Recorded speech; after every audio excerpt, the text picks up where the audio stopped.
All right.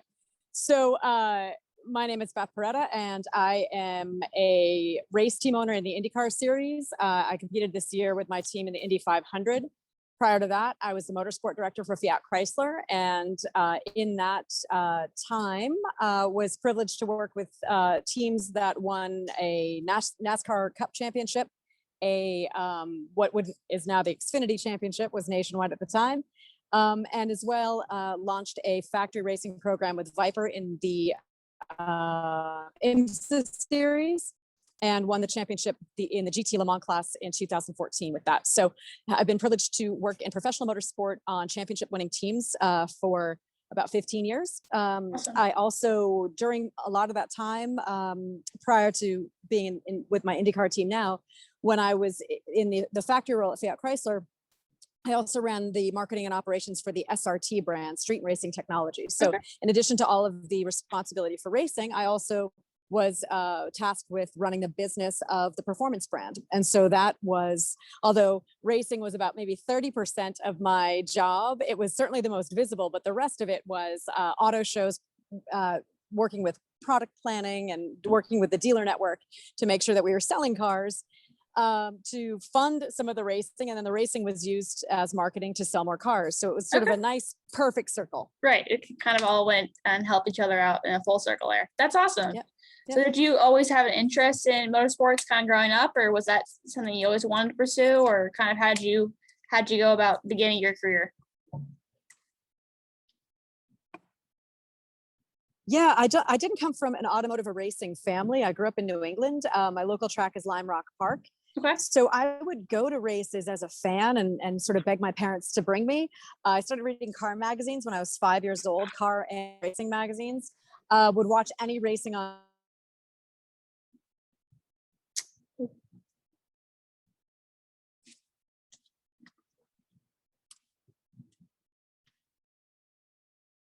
I think we lost signal a little bit here. Is it back? Oh, there. Is it back? Yep, I hear you now. Okay. So I didn't really consider automotive or racing a career for myself because I didn't have an example of it. Within, nobody in my family was in the executive ranks in automotive, or nobody worked in racing. So I wasn't really exposed to it beyond being just a kind of a super fan, for what that's worth. But after graduate school, I pursued automotive as an industry and worked in several different roles that were fantastic to give me a well-rounded background in finance and operations and marketing, so that by the time I did get the nod for the job at Fiat Chrysler, I had a pretty robust background. And that job at Fiat Chrysler gave me the professional responsibility of running all the motorsport programs. So it's like they say, it's the preparedness of the years and years of whatever else that leads you to that point, so that when you do get the nod for the top job, you have the skill set to do it. Yeah, that's incredible. That's super awesome. Super fan, and it's gotten you pretty far, which seems pretty awesome. So can you tell me about the founding of Paretta Autosport? Sure. So back in 2015, I left Fiat Chrysler with an idea that I wanted to do more with racing and get more diversity in racing, because in a lot of the meetings and teams that I was involved with, I was often the only woman. When I was, for instance, in the role with my experience when I was involved in NASCAR, I was the manufacturer. So at that time, it was the Dodge brand. And so if I had meetings with the other manufacturers, it was the guy from Ford, the guy from Chevy, the guy from Toyota, and me, and, with the upper management of NASCAR. And I will say I always felt welcomed. I didn't feel like it was any disadvantage by any means, and I didn't feel like anybody treated me any differently. But when you start looking around, you realize that there's a lot more room for a lot more women, let alone any other group. But women are half the population, and so I just wanted to make sure that if they wanted to have a place at the table, that they knew how to get there, and that people would be more open and inviting to allowing more women to be at that table, the proverbial table. And as I'm fond of saying, it's not about taking somebody else's seat, it's about building the longer table. So it's not taking somebody's, it's not at the expense of somebody else's job. Sure. So so my intention with when I started my IndyCar team, which was really the beginning of the idea, was in the beginning of end of 14, beginning of 15. The idea was to have a team majority women on the team, in all roles, engineering, mechanic, is the commercial stuff, all of that, because we know that there are women in racing. We all know each other, but the idea of putting them together on one team would be far more impactful for everybody else to see that these women are there, they're working hard together, that racing is one of the, yes, you could say equestrian, but if you want to talk about a full team sport where there's a lot of people, it's the only pro sport where you could have a co-ed team today and be competing side by side with men. The other thing that's great about racing is it's a complete meritocracy. So if you do well, you stay, it's not just brute strength, it's strategy. It's, it's kind of building a better mousetrap, as it were. And there's plenty of roles for women. So the idea started with, if I can build this team, then I can shine a spotlight on this team and the team becomes an example, and we can do more with it to hopefully inspire young girls, girls and young women to maybe pursue this as a career, or if maybe they see this as a 10-year-old, it may spark their imagination that anything's possible and they could pursue careers in STEM, and they might study a course of study in engineering, and then ultimately, go work for, a manufacturer like Boeing and work on planes. But it's still that idea of, these are jobs that are accessible and available to you. And then the last step of it, of what I wanted to do with this team, which we've been doing, is connecting why that matters. Not just the diversity, and yes, everybody can, women and men can work side by side,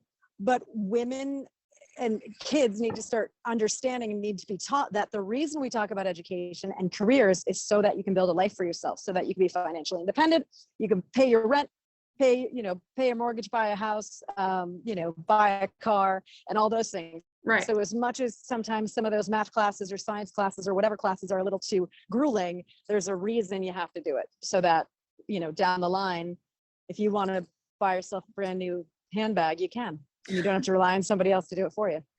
Yeah, no, that's awesome. I love what you said about not, taking someone's seat at the table, but just extending the table, allowing for those opportunities. That's incredible. That's super awesome. I think so. A few months ago, you led the first all-female team in the Indy 500. Kind of talk about some main takeaways you had from that experience.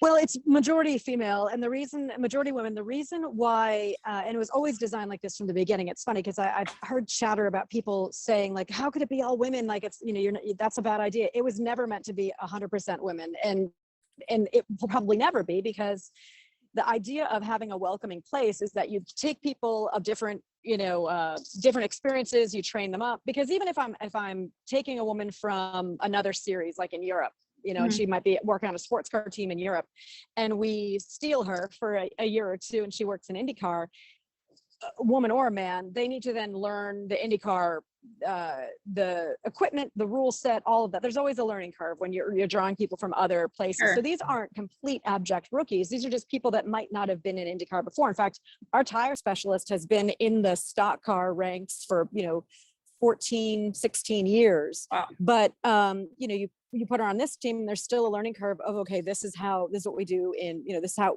where the nuance is different here in IndyCar. So our team total was 30 people who we ran at the Indy 500. The 500 is a little bit of an extended, it used to be the month of May. Now it's down to 2 weeks, but it's a pretty intense 2 weeks.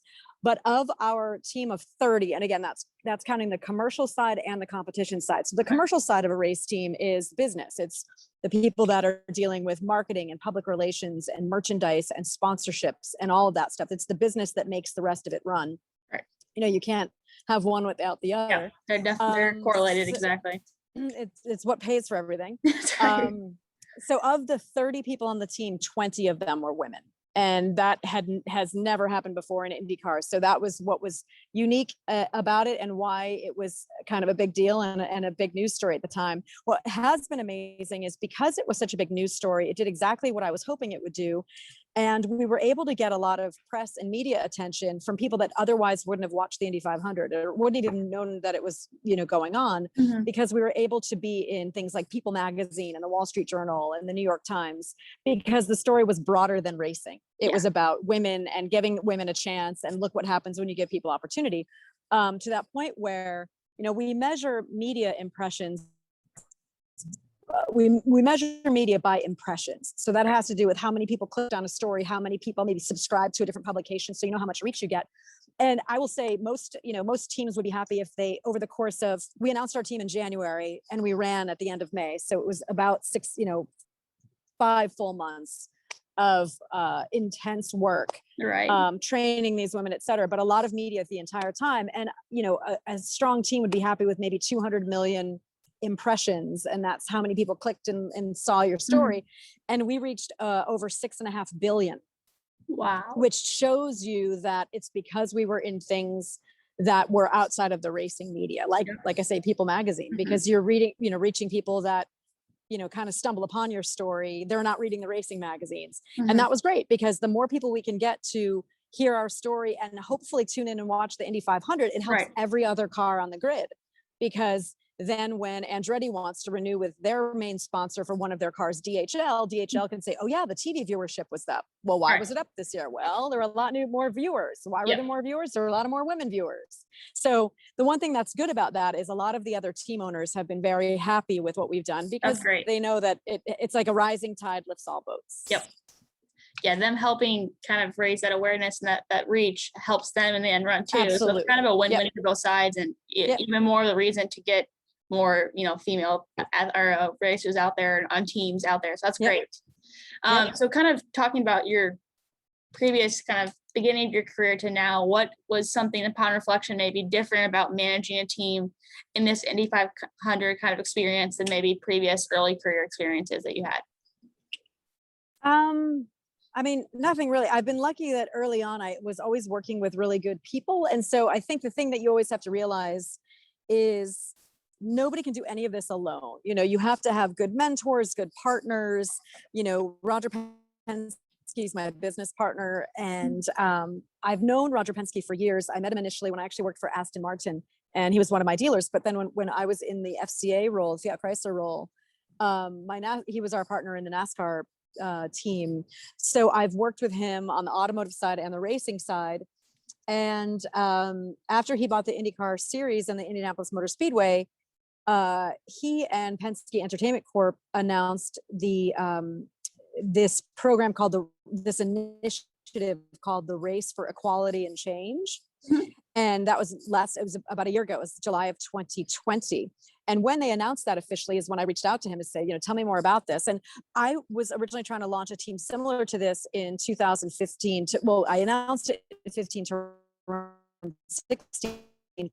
And Roger Penske was going to work with me then, and because of some logistics, we weren't able to work together, which I knew well in advance. It was kind of circumstance, but we've always kept close and kept in touch. So he always asks me when we run into each other, what are you working on? What are you doing?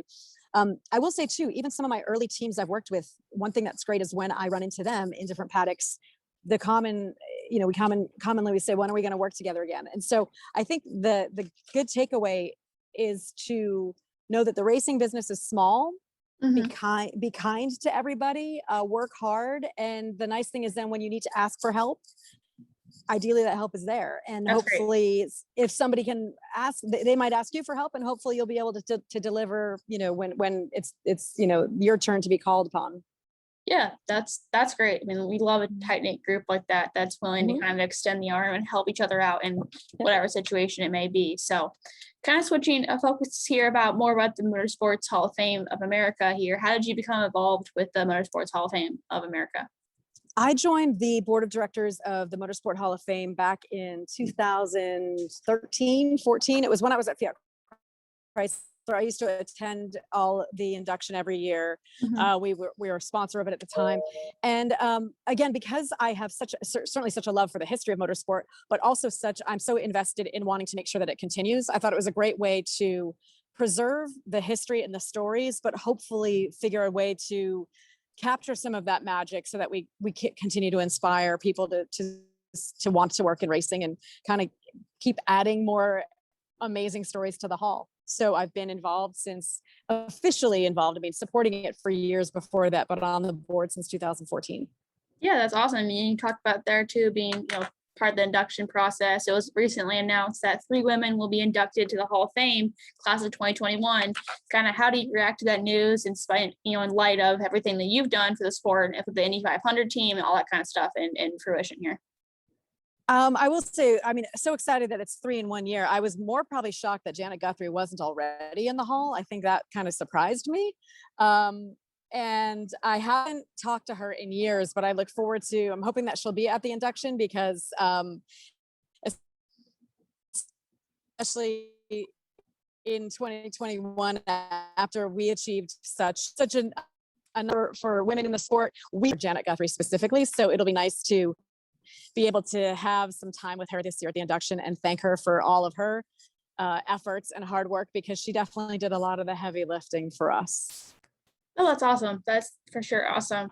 And then kind of last couple questions here is, upon reflection of your career, is there anything you would have done differently during your career so far? And if so, what is that? No, I mean, I've been lucky to have worked with some great people.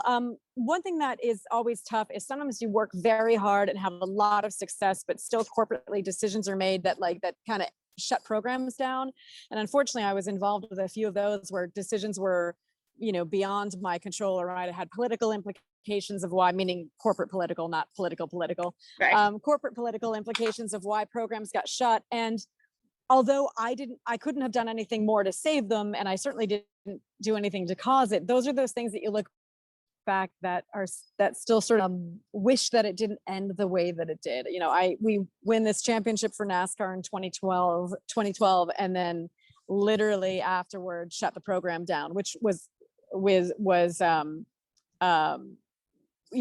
to the public. And so that was kind of really sad, because we had a lot of fans, and then we win the championship and they were just, still, you were getting that fan mail, like, why can't you stay? So that's tough. And then same thing happened with the Viper program. We launched the SRT Viper, brought it to the 24 Hours of Le Mans, 24 Hours of Daytona, Sebring, full seasons, win a championship, and then shut that racing program down too. So those, I regret that happened. Sure. But if I could, do it over again, I don't know, maybe I would have gotten some more people on side earlier to understand why racing programs matter for performance brands. Because no matter what, I mean, it's very easy to look at budget and think that it doesn't, it doesn't do anything for the bottom line, but racing against your peers absolutely sells cars. You look at a brand like Porsche, and they're known for racing. They sell Cayennes, SUVs, because of the 911. Mhm. And that's a fact. I mean, that's not even to be debated, but sometimes you get people in charge of decisions that think that they're making the best decision, but sometimes they're short-sighted and they don't see the implication across 5 or 10 years. Sure. And those are frustrating. And I know that a lot of my colleagues that have worked for manufacturers and racing, we all have war stories like that. Everyone's got at least one fan that you can think of for sure. Yep. No matter how much we couldn't have won anything more. We won championships, so we couldn't, you can only win one championship a year. That's right. Right. But awesome. Well, kind of in light of the whole sport program and this idea here, is there any advice you would give to young people who are trying to pursue a future in motorsports, or just future goals and careers in general? The bottom line, it sounds like I'm oversimplifying it, but really it's not. Just work hard, build a network of people, look for mentors, find some mentors, not necessarily in motorsport and outside of motorsport, or whatever industry, in your own industry and outside of the industry, because it's good to have fresh perspective. And then it's good to also, have people within, whatever discipline you want to pursue. But the most important thing in any industry is to build your network. So when you meet people, get to know them, get to know their name, make sure they know your name, and check in on them so that you maintain that network, so that when you do need to call and ask for advice, or ask a question, or ask them to introduce you to somebody else, you can. I wouldn't be anywhere if not for my network. Yeah, no, that's definitely awesome. Personally, I've tried to do that in my career, and I think that's important for all young people, kind of, no matter what industry they're going in, motorsports or not. So yeah, that's kind of the main things that I want to talk about in our interview here. Is there anything else you'd like to add, or anything you want to add before? No, just hard work, mentors, and a network. That's it. That's awesome. Well, thank you so much, Beth. I appreciate the time. I know, Sean and Diane and everyone here at the Motorsports Hall of Fame appreciates taking your time despite kind of the craziness of A finding. little crazy. Well, it's 2021. Yeah, I don't think anything else is normal. Yeah, crazy is the new normal. So exactly. All right, excellent. Well, and hopefully this helps for any new students. Yeah, thank you so much, and you have a great rest of your day. You too. Thanks, Hannah. See ya. Thank you. Bye.